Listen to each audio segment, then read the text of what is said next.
واعلموا أن الله غني حميد. Paylaşmayı ve kendini ifade etmeyi öğreten halk oyunlarımız, kültürel yaşantımızın birer yansımasıdır. Esselamun aleyküm ve rahmetullah ve berekat. Ve aleykümselam ve rahmetullahi ve berekat.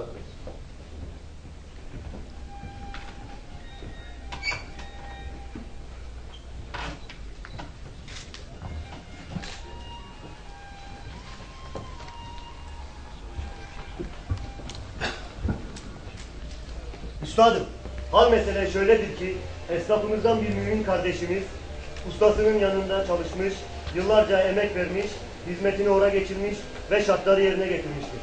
Ustası da sizin huzurunuzda çıkıp, sizin huzurunuzda kendisine destur vermek ister.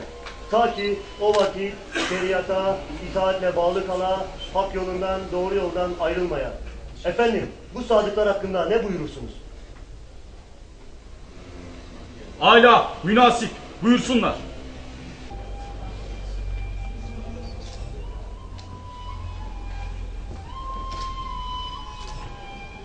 Bismillahirrahmanirrahim.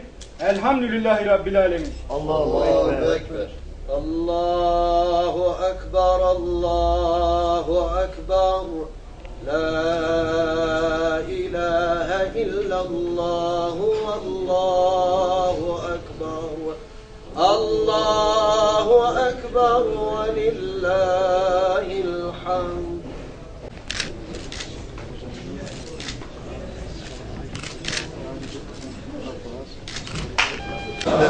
Hocası olduğu için senden başlayalım.